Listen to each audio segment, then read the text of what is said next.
different is good. I hate mainstream. It just seems so disingenuous. I'm just like, why am I listening? And I'm like, yeah, I have like a leg for you. I'm like, oh shit, if other people were to hear me, they'd be like, you are f***ing evil. So 30 to 50 so-called tissue samples are a good month for an abortion clinic. That's what she was talking about. Tissue being lungs and body parts and organs. Can you elaborate on that conversation? Yeah, so that's again, this is another conversation with the abortion leadership of Planned Parenthood Gulf Coast, which some viewers may actually be familiar with their now iconic building. It's the big building that looks like a kind of shaped like a cash register, or some people think a ziggurat in Houston, and that is one of that actually until the abortion part of it was shut down after the law took effect in Texas. That was the largest abortion clinic in the Western Hemisphere. So that's one of Planned Parenthood's mega clinics, as they're called. They in this conversation, talking about 30 to 50 specimens of aborted baby body parts per month. That's just the second trimester fetuses that they're talking about. Those are just the later abortions that they're talking about, 30 to 50 a month at that single clinic. In this conversation about, again, a conversation about creating a contract to sell aborted baby body parts to a biotech company. The other line that is interesting in that conversation, and I don't know if I don't know if people caught it. It may have gone by kind of quickly. Is the vice president of abortion access is talking about the quality or the intactness of the aborted babies as they're coming out and what's available. And she says that sometimes they come out really good, and it's like there's only just an arm that's disarticulated. So she's describing, again, a baby that comes out entirely whole except just missing an arm because just the arm has been pulled off with the forceps during the extraction. So again, that's describing a baby that's delivered alive, just missing an arm. And she's describing this as something that historically they have seen at that clinic in Houston. So these are second trimester babies who do feel pain. They do feel pain. Of course. And they're basically brutally murdering them in order to harvest their organs. They call it tissue, but we're talking about lungs. We're talking about livers. We're talking about eyeballs, as they have stated. And they are brutally murdering them in order to get these things. Now, what I'm hearing, and as you said, you've been to these conferences, abortion conferences, to the point where you've talked to so many abortionists, executive directors, people that run these abortion clinics. It sounds like, and can you confirm, the whole goal is to get tissue, so-called tissue, or the whole goal is to get healthy, viable organs that they can sell for research purposes or whatever the purposes are. But it sounds like they are directed to make sure that when they abort a baby, that they are getting body parts that they can sell because it is so lucrative. Is that accurate? Absolutely. Among the dozens of top-level Planned Parenthood abortion providers that I and my team spoke with at these various meetings, every single one of them agreed to change the way that they were doing their abortions in some way to try to make sure that they could harvest the highest quality saleable body parts. So let's be very clear with the public. I've never seen a commercial or an ad for a Planned Parenthood or an abortion clinic that said, we are going to make sure that we're able to harvest as many body parts from your baby that you no longer want as possible. I've never seen an ad or a commercial that says that, or a billboard per se. The only ads and commercials I see is trying to appeal to women in crisis who may have an unplanned pregnancy and are not knowing what to do. And they're saying, come in here. This is where we take care of women's reproductive health care. And they're appealing to women and helping them during a crisis. But when we get behind closed doors, as you have done in your work as a journalist, an independent journalist, you have uncovered what the real truth is. The real truth is it's all for profit off of harvesting the organs and body parts of these unwanted babies, these unwanted human beings. And that's the real truth. Is that an accurate assessment? So that's a completely accurate assessment. Planned Parenthood is committing really a fraud on the public and on taxpayers. And it's actually it's sadly very ironic if you look at the so-called consent forms that they sometimes present to their abortion patients to try to get them to agree to give over the baby body parts. They explicitly promise to the abortion patients, to the pregnant women, that we will not change anything about the way that we do your abortion in order to harvest body parts. But then, as you say, behind closed doors, every single one of them, every single one of the doctors agrees that they'll change the way they do the procedures in order to get the most marketable body parts. Absolutely. They're willing to rip their arms and legs off. They're willing to change the way they do the procedure. They admitted it themselves in these videos in order to make sure that they can get the tissue. Are they are they rewarded financially that you have been able to uncover? Are they specifically the doctors, the nurses, maybe the lab technicians, people that work in the abortion clinics? Are they rewarded financially for harvesting a higher number of baby organs or body parts? Is that something you've uncovered? Yes, there are multiple streams of payments, multiple people getting paid, multiple streams of revenue going into the abortion clinics and the people who work with them or who work in them as a result of harvesting aborted baby body parts.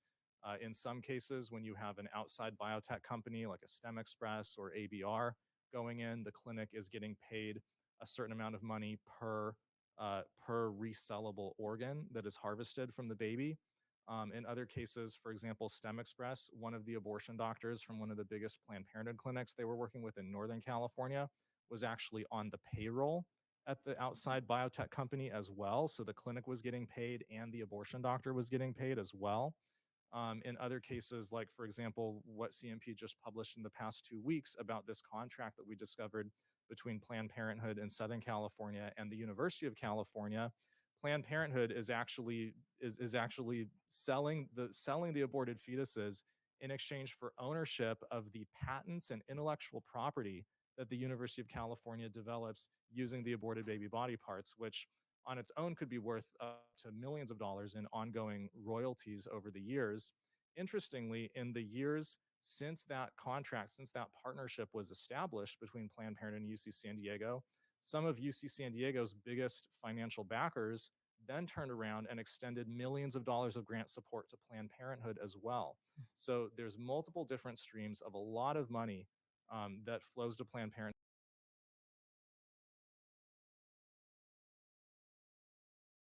And it's disgusting. And they sound very excited about it while they're drinking and carrying on and making jokes. Thank you very much, Mr. Delyden. I'd like to hand over time to Congresswoman Miller. Thank you. Good afternoon.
However, pregnancy care centers, which the left has relentlessly attacked in recent years, not only provide support to women facing crisis pregnancies, they also provide critical health care, all completely free of charge.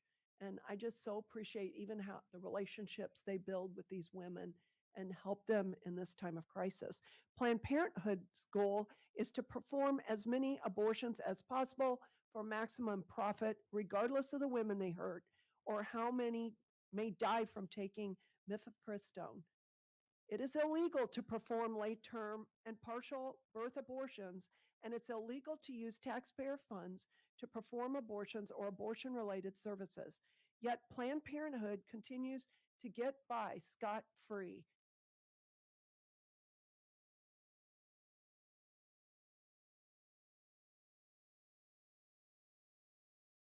Their abortion mills in poor and minority neighborhoods. We must call on the Department of Justice and the Department of Health and Human Services to enforce federal law and stop Planned Parenthood from their illegal activities. We must stop funding these centers of death.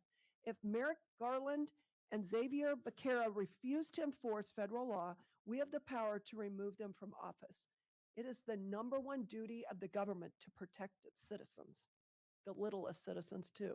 Yeah. We must protect the conscience rights of hardworking American taxpayers who don't want their money going toward eliminating the next generation. Planned Parenthood won't survive if existing federal law is enforced. Their funding will dry up and they will no longer be able to continue harming the women they purport to help, which I think is interesting. They want to help women, but yet they want to keep the women in the dark.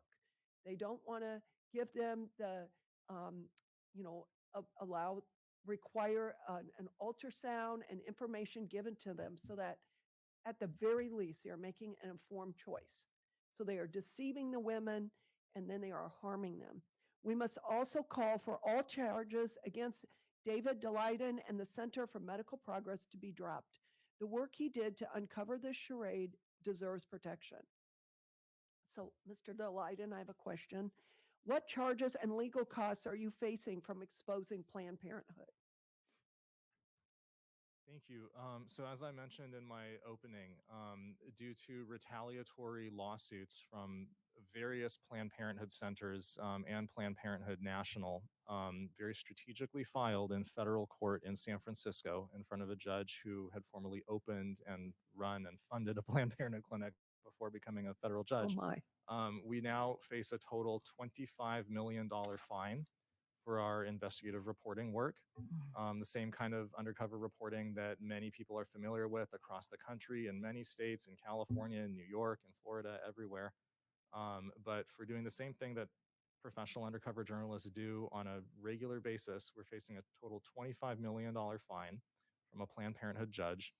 And as I also mentioned in my opening, back in 2016, as Attorney General of California, endorsed by Planned Parenthood, Kamala Harris ordered a California DOJ raid on my one-bedroom apartment with explicit instructions from Planned Parenthood to seize the remaining unreleased undercover videos to try to completely prevent them from ever seeing the light of day, ever being used in a congressional hearing or in a congressional investigation. And that case is actually still ongoing, where I and one of my fellow undercover investigators faced the first ever in history felony charges under the California video recording law. This is the first time in the, I think, 70-year history of that law that anyone has ever been criminally prosecuted for undercover news gathering. This is regularly done across the state of California on a weekly basis. Professional news, television news stations do undercover video reporting in settings far more confidential than the crowded hotel lobbies and public restaurants where my team recorded undercover. And yet we're the only ones who have ever faced charges under that recording law. There's been a lot of development in First Amendment law recently that really calls into question the ongoing constitutionality of recording laws like that. I'm not a lawyer, I'm not an expert, but that is something that people watching this might be interested to know, that there are a lot of developments there.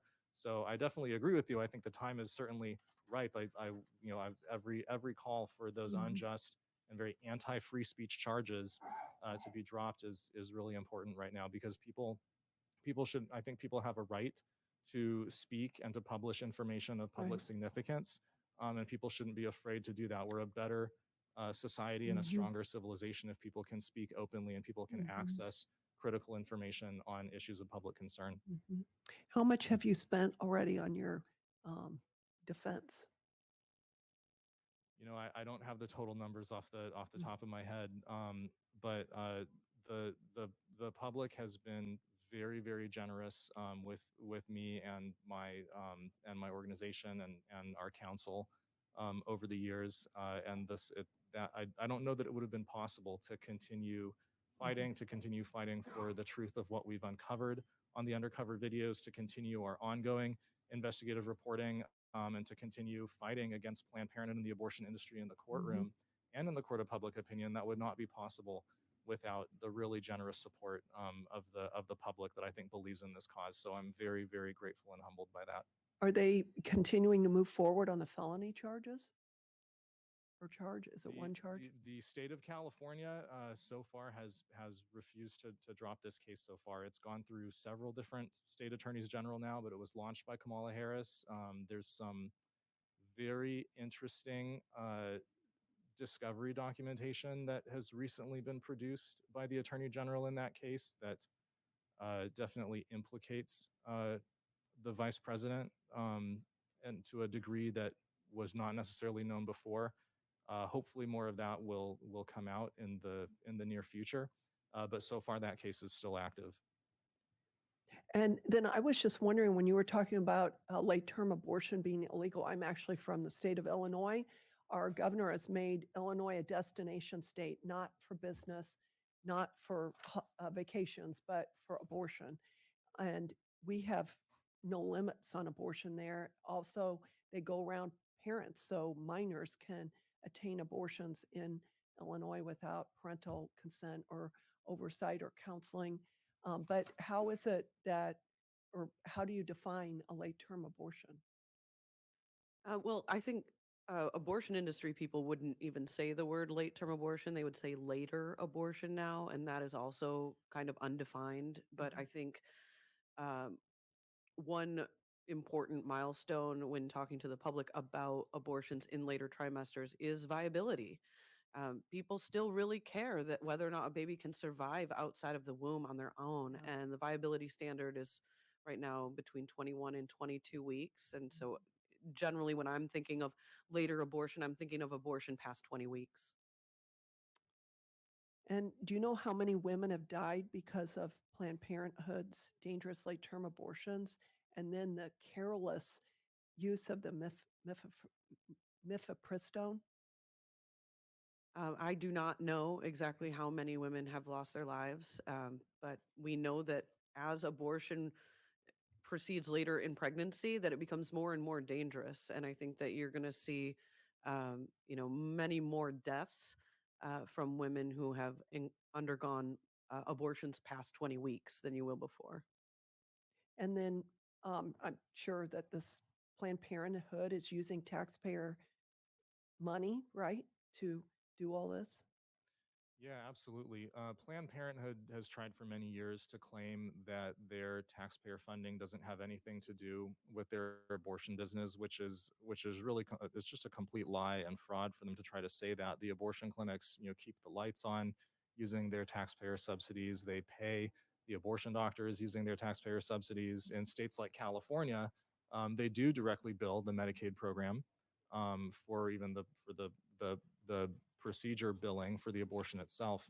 But Planned Parenthood's entire infrastructure is shaped around being an industrial scale abortion business. And so whenever when they are lavishly supported by the federal government, that's what it's supporting. Well, I want to thank you both for shining light into the darkness and what you're doing. Um, God hates. One is a lying tongue, and the other is hands that shed innocent blood. And I just thank you so much for standing up. Yeah. Thank you very much. Let's see, Ms. Bukovinik, I'd like to ask you a few questions about the Curtis Bay medical waste company. Now, you had stated earlier in your testimony that when you found this box, the truck that was picking up the box outside the abortion clinic here in Washington D.C. was picking it up, and the truck and the pictures you showed said Curtis Bay Medical Waste, and it also said energy. Can you elaborate on that a little bit? So Curtis Bay operates an incinerator in the Baltimore area, and that incinerator creates renewable energy for the city. They recently, since this discovery, have been fined more than $1 million for illegally burning medical waste. My understanding is that the law in Maryland prevents them from burning certain types of medical waste, fetal remains being explicitly one of those. But they've been caught breaking those rules multiple times. They're supposed to burn everything that they're burning until it is ash, but they were just burning it halfway and doing it for profit. So we know that they've been hiding certain things. And right after we made this discovery, they immediately changed their website. It originally had said Cradle to Grave Services. They changed it a few times right after the discovery and claimed that they had no part in this, but we know that they were absolutely taking this box to their incinerator. Well, there's two parties involved, obviously, the abortion clinic and then Curtis Bay as well. Can we pull that picture back up? Do you have that slide where it shows?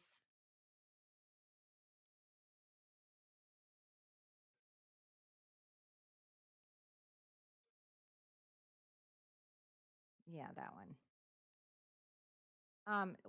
Was there more than one box? And you only kept how many boxes? We took one. It was extremely heavy. It was very difficult to carry, but he allowed us to take one. There were two there on the dolly, and then I have another picture that isn't included here of one that he had just loaded onto the truck. So there were three boxes the same size coming from the Washington Surgery Center that day. And they were loaded onto this truck, and the truck drove away, correct? Yes, except that one of them remained with Lauren and I. Okay, now under the NIH Revitalization Act of 1993, it is unlawful for any person to knowingly acquire, receive, or otherwise transfer any human fetal tissue for valuable consideration if the transfer affects interstate commerce. This truck would have driven out of the District of Columbia into Maryland, correct? That's correct. And this Curtis Bay Medical Waste is located in Baltimore, is that correct? Yes. That certainly is interstate commerce. Is now when they take these boxes to the incinerator, is this to provide energy? Is this to create energy for customers of Curtis Bay? Yes, it makes money Energy. for Curtis Bay by burning the material to change it into renewable energy. Thank you. I want to take a second to, can we put up the slide of the humanized mice? The slide of the baby scalps sewn onto the backs of rodents, please. And this is at the University of Pittsburgh. And this is from, Mr. Delyden, is it 2020? This is from this is from a study published by University of Pittsburgh professors in late 2020, I believe. Late, okay. And according to the information I have here, scalps were taken from aborted babies at gestational age of 18 to 20 weeks of pregnancy at the Maggie Women's Hospital and the University of Pittsburgh Health Sciences Tissue Bank. Is that correct? That's correct. What age is viability for a baby that's born premature? With modern cutting edge medical technology, viability is at just around 20 weeks now, 5 months. So these are scalps taken from babies. Had they been given the opportunity to live or had been provided medical care, they could have possibly survived. Is that correct? Some of the bigger ones, possibly, yes. So in 2021, Judicial Watch and the Center of Medical Progress, CMP, announced that they received 252 pages of new documents from the U.S. Department of Health and Human Services that revealed nearly $3 million in federal funds were spent on the University of Pittsburgh's quest to become a tissue hub for human fetal tissues ranging from 6 to 42 weeks gestation. Full-term baby is 40 weeks. Could you elaborate on that a little bit? Sure. So the FOIA documents that CMP obtained a couple of years ago from HHS and NIH are specifically for the Good Map program, which was a special NIH program. It's actually still going on, a special NIH program for aborted fetal kidney harvesting from late-term aborted babies. And the University of Pittsburgh submitted a grant application to the NIH in 2016 to become the national distribution hub for the late-term aborted baby kidneys to NIH projects all around the country. University of Pittsburgh has been a major hub for fetal experimentation for decades and decades and decades, going back even before abortion was legal. There's actually archival footage on YouTube that people can watch of live fetal experimentation that was documented at the University of Pittsburgh as early as the 1950s. It's quite disturbing. But so the University of Pittsburgh submitted their grant application to the NIH in 2016 to become the distribution hub for the aborted baby kidney project in 2016, that they were going to run through their Health Sciences Tissue Bank, which I think has now been renamed to the Pitt Biospecimen Core. But it's basically the fetal tissue harvesting bank that the University of Pittsburgh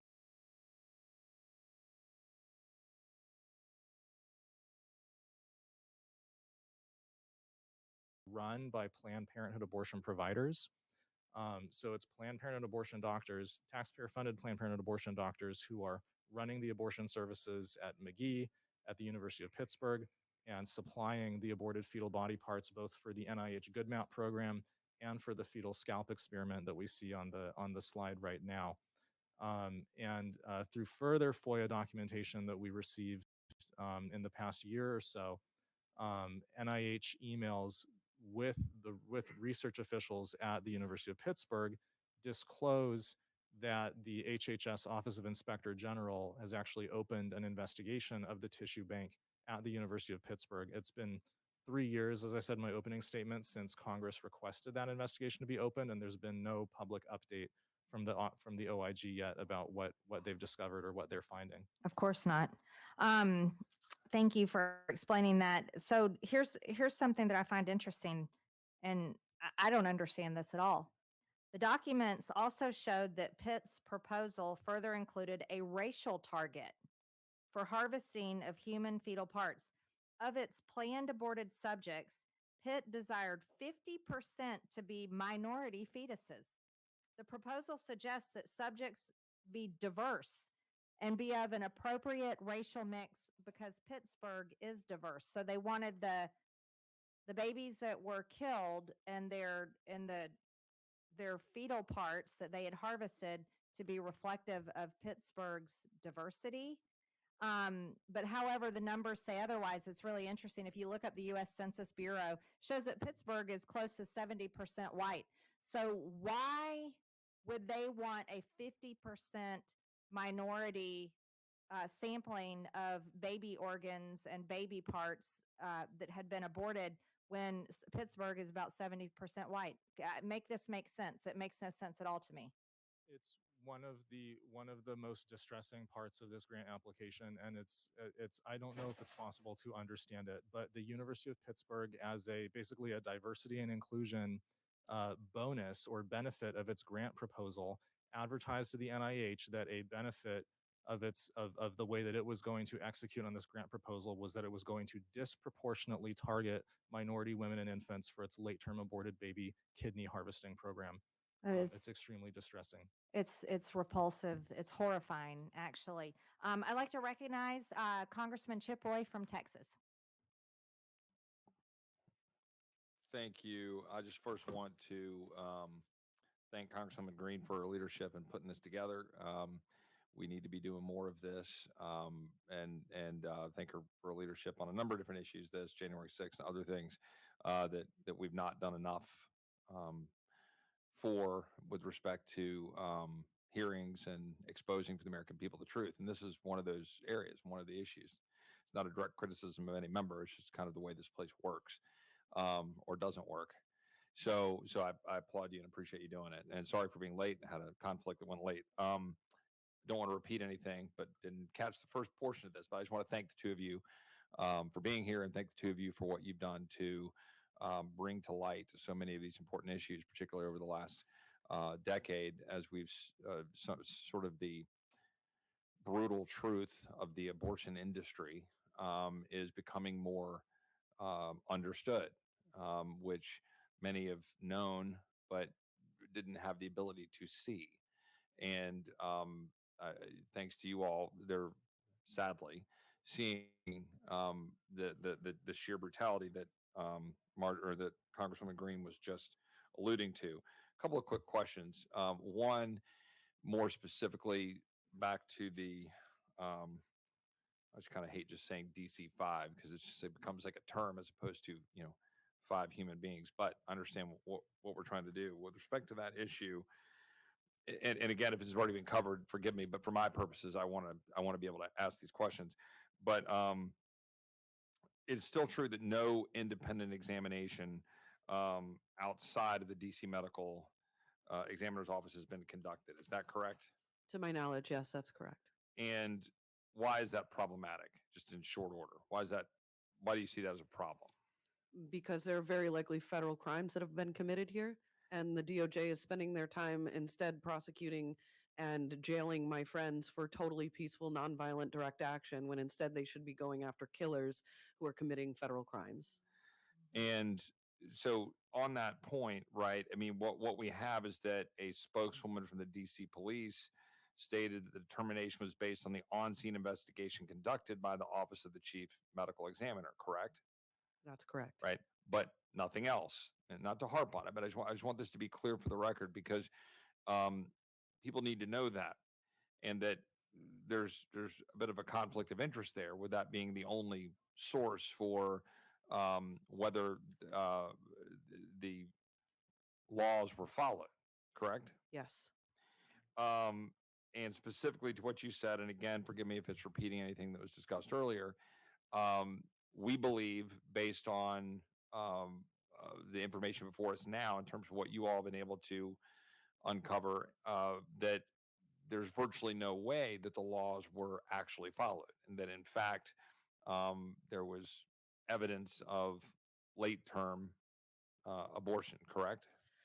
Yes, late-term abortion in and of itself isn't necessarily Right. a federal crime, but leaving a baby to die after they've been born is, and so is partial birth abortion, and those seem extremely likely for at least 3 of the DC-5. And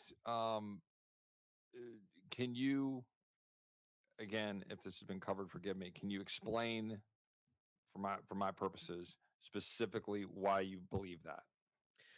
The two that are in totally intact condition, they were very old in terms of their gestational age. They were very advanced. We're looking at, experts have put them around 30 weeks or more. Which, as you said, late term isn't itself necessarily a crime. Right. But go ahead. But leaving a baby to die after they've been born alive is. Now, I explained in my opening statement that without the use of feticides, a feticidal injection like digoxin, according to pro-choice sources like the Society of Family Planning and the University of Vienna, the rate of infants being born alive, if they are induced medically, like through a labor induction, is 50%. So that automatically raises the question of what happens if they are born alive. And the abortion provider that works at the Washington Surgery Center has actually said on camera about 10 years ago that if that happened, that he would not help the baby in that case. So we have very strong reason to believe that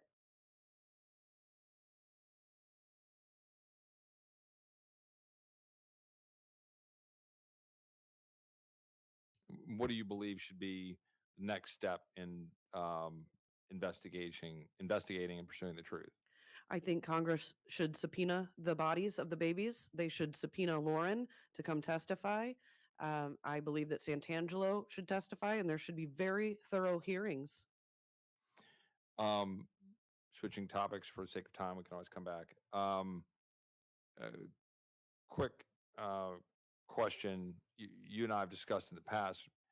You don't come at this from a particular ideological perspective, do you? Or maybe you do, but let me just put it this way: you and I aren't necessarily politically aligned on a lot of issues. Is that correct? That's correct. Um, the point being, your perspective and what you have here is not being driven by any political ideology. Is that a fair characterization? That's a fact. But rather a concern for life. Yes. So I said that as a precedent now for both of you for questions that you might have expertise on, and Mr. Dryden, you might have more on this case. But in general terms, and a lot have been asked about NIH and some of the issues involved, and obviously the universities, and Ms. Green covered that pretty thoroughly. Again, not sure if you already covered this, but I'm concerned about federal dollars and what they're being used for and where they're being directed and where they're headed. So, do you all have any way to characterize the extent to which or how much taxpayer money the NIH has spent on what I'll characterize broadly as fetal experimentation, say within the last year or over the last 5 years or some other framework? And again, forgive me if you've covered this already. No, go ahead. Yeah. Either one of you. Sure. So as Teresa mentioned pointed out in her opening statement, actually, just in the past year, for the most recent numbers that the NIH self-reports, they spent $57 million on fetal experimentation. I have serious concerns that the NIH's public reporting of those numbers are not accurate, because there are plenty of examples that my organization and other citizen researchers have uncovered where there were either major NIH grants or major research studies published using aborted fetal body parts, or other fetal experimentation projects that we have examples of, where the NIH grants that supported them are not included in that public NIH database on the NIHreport.gov website. So, for example, we've been talking about the baby scalping experiment at the University of Pittsburgh. That was supported by multiple NIH grants, one of them from Dr. Fauci's NIAID office. Those grants are not reported in the NIH human fetal tissue categorization on the nih.report.gov website. And that's just one very prominent example. They were using NIH grants to scalp 5-month-old babies and stitch the scalps onto lab rats, and that's for some reason not categorized as a human fetal experimentation project. So I think that there were So that's not, to be clear, categorized in what you described in a minute ago as the $57 million number. Is that an annual figure? Correct. That's what I'm saying. So you're saying a $57 million annual figure that presumably flows through and from HHS funding predominantly, Yeah. which, by the way, is on the docket to be voted on this week. I would point out to my colleagues generally, but particularly my Republican colleagues. So that $57 million annual amount is not inclusive of what you just described as an observation with respect to NID and Fauci and what we just talked about with the scalps. Is that correct? Correct. It does not seem to capture all of the fetal experimentation money that's being spent. That's 57 million. I think we could cut. I think that's right. Do you have anything to add to any of that with respect to the taxpayer funding or any of that? It's 57 million is actually one of the lowest years. If there were some years, I think on that chart that I showed, where it was like well over 100 million. So, but I think that David's point is really important, that they are hiding some of that money, and we need to make sure that there is oversight to that. So to be clear, and I'll pass it back over, is in addition to whatever Congress is voting on this week in particular, we've got about half of our budget, Department of Defense, State and Foreign Operations, we've got HHS and other Department of Homeland Security. There are significant measures that we will be voting on that are abortion related, specifically abortion tourism at the Pentagon, for example. But this is, we're talking about here in terms of experimentation, which is beyond funding the abortion industry specifically for carrying out abortions or marketing or do whatever they're doing to carry out abortions, but rather the experimentation that's going on with this industry broadly. I'm trying to clarify for the record that this is what we're funding. So when we vote on this stuff, these are the kinds of things we're voting to fund. And I think that merits a great deal of focus for our colleagues. So I appreciate that. Last question for you, Mr. Lyon. I was the first assistant attorney general in Texas in 2015. And you might understand why that is a year that is important. I had to sit and watch a lot of videos, all of them that we had in our possession. One of the things that has been raised over the years by my colleagues and others and obviously was litigated in court, was the question of the veracity of the findings by virtue of the methods by which the information was acquired. Can you just speak a little bit to that about what has been uncovered and the methods to uncover them and the veracity of what was uncovered, irrespective of some of the allegations or characterizations of it? If that makes sense? Sure. Yeah. At the end of the day, the video camera doesn't lie. The footage that I and my undercover equipment, and we provided all of we've provided all of that footage to certainly to Congress under subpoena and to other law enforcement agencies when they requested it. Planned Parenthood has actually stipulated in a sworn court stipulation that the individuals captured and recorded on the footage did indeed speak the words that they are recorded speaking on the video footage, and these people, I think that the Planned Parenthood officials who are shown on the tapes ought to themselves be subpoenaed and be questioned under oath about their statements. There's been a little bit of that done so far in deposition testimony and other work, some of which is actually public, which CMP has reported on. And it's very interesting once you put the leadership of the abortion industry under oath and you show them these tapes and you ask them about those talking points about saying, heavily edited, which I still don't know if that means, the subtitles were too big or we put the subtitles on the tapes were too bold or something. But you ask them about those talking points and they backtrack pretty quickly when they're under oath because the video camera doesn't lie. Thank you. And I'll say anything to add to the methods with respect to finding some of this information and what you all have had to do in the same category, and that this stuff's coming to light because of those actions. Anything you have to add about those methods? I think it's just absolutely shameful that over the last 8 years, we have had to battle with these universities over records requests, that we have had to do all of this investigation as private citizens when the DOJ has had all of this information all along. The DOJ knows that fetal tissue research relies on born alive infants in some cases, and yet there has been no action taken. So that has been incredibly frustrating, but that's why this moment is so important to David and I, the fact that we are finally getting this on the congressional record and hopefully move this forward and get some justice for these children. Last question, I promise. FACE Act. Repeal it. So you have 3 supporters of doing that here, I'm sure. But can you just articulate, and this is the final question, articulate the extent to which the FACE Act has been used politically to target certain individuals versus others, and how that has impacted you all? And again, forgive me if it's repetitive. Yeah, the FACE Act was enacted in '94 to suppress pro-life activism. Ultimately, it was a response to everyday Americans going to abortion facilities, places where the killing is happening, while the killing is happening, and putting their bodies in between the killers and the baby. And the FACE Act was very effective in shutting down that type of activism because it basically made pro-life activism a federal crime. And my colleagues are literally in jail right now under the FACE Act for totally nonviolent, peaceful sit-ins that are similar to many other social justice movements, and those people are not facing these kinds of charges.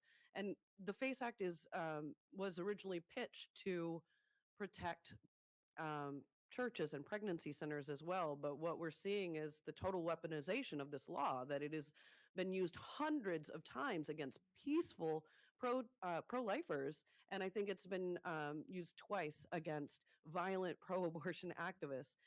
So there's just a total unequal application of this law. It was designed to oppress us. It is oppressing us, and pro-life activism should be legal in this country again. Is it right that it's about 130 30 something to maybe 3 roughly under the Biden administration. Isn't that roughly correct in terms of FACE Act applications directed towards pro-lifers versus other? Yes. Thank you. I yield back. Wow, that's a staggering statistic. Thank you very much. Talking about your friends that are sitting in jail right now, there's 9 of them. Is that correct? Yes. And can you just describe what they did? Like, what did they do? Did they physically grab a woman to stop her from having an abortion? Did they attack a nurse, a doctor? Did they cause any kinds of damage to the abortion facility itself? They did not. They did a sit in at the abortion center, totally peaceful, non-violently. Some people are Christians and were praying. Others were, talking to moms in the elevator. Some were outside counseling moms. This was just a pretty standard sit in for any other type of justice movement.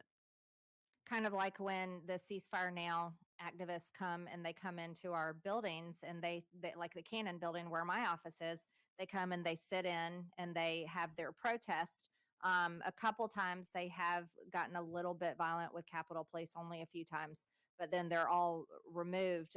None of them are sitting in jail, and none of them have been prosecuted like your friends have. How many years in jail are your friends facing once they have their sentencing hearings? So they were taken to jail immediately when they were convicted, which was quite a surprise. And that was in August. They've been in jail since then, and they will be there until May when their sentencing happens. At that time, each of them are facing 11 years in federal prison. That's incredible. Um, Certainly we will pray for them. It shouldn't be that way. And we will repeal the FACE Act if we can get our opportunity. I know each of us definitely would. Let's switch gears and talk about women for a minute. How much is the average abortion? Either of you, I don't know. How much would it cost?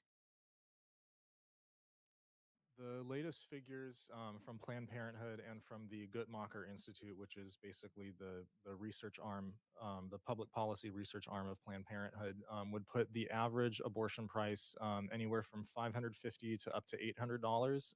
It sort of depends on whether it's being done at an independent abortion center where it might be a little cheaper, or if it's a chemical abortion drug abortion being done at a Planned Parenthood, where they tend to mark it up a little bit more, and it's closer to 800.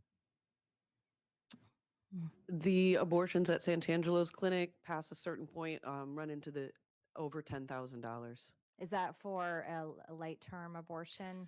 I would say abortions probably past 24 weeks are going to be 10,000 and above. Extremely expensive. One of the forms here that the Judicial Watch got from their FOIA shows the cost or the actually the prices of livers. Now this is back in 2012.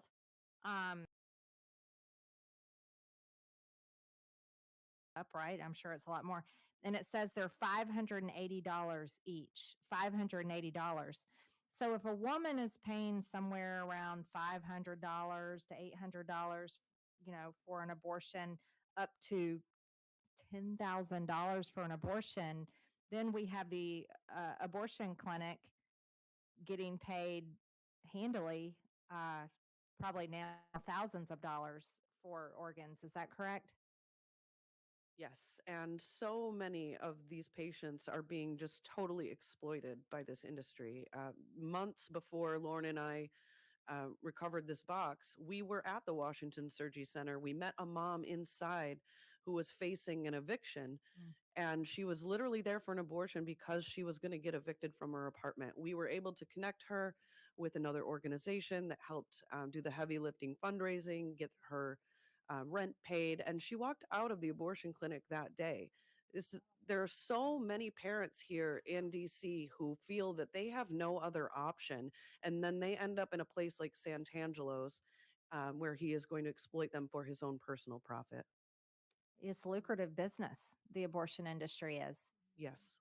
So here we have women, and I don't know a statistical number for this, but women who are obviously in a crisis, likely financially, maybe their living situation, maybe their life choices, and they're obviously going to an abortion clinic because they feel they have no other choice. Is usually the standard situation. Wouldn't you say that is the case? More often than not, yes. Yes, more often than not. Not every case, but more often than not. And then here, the information provided publicly is that this abortion is a solution to solve their problems, where there are so many other wonderful solutions that can be provided to women in crisis so that they don't have to have an abortion. Just being a believer in humanity and a believer in people's goodness on the inside, I cannot imagine that hardly any of these women or young women, I mean, we even heard on one of these clips, being as young as 16 years old, in their worst nightmares, could ever imagine that the baby that they chose to have an abortion is being dismembered, being cut open alive for their organs to be harvested and then to be sold for profit. I think this is the information that every single American should hear, and this is the information that needs to be known. I have a question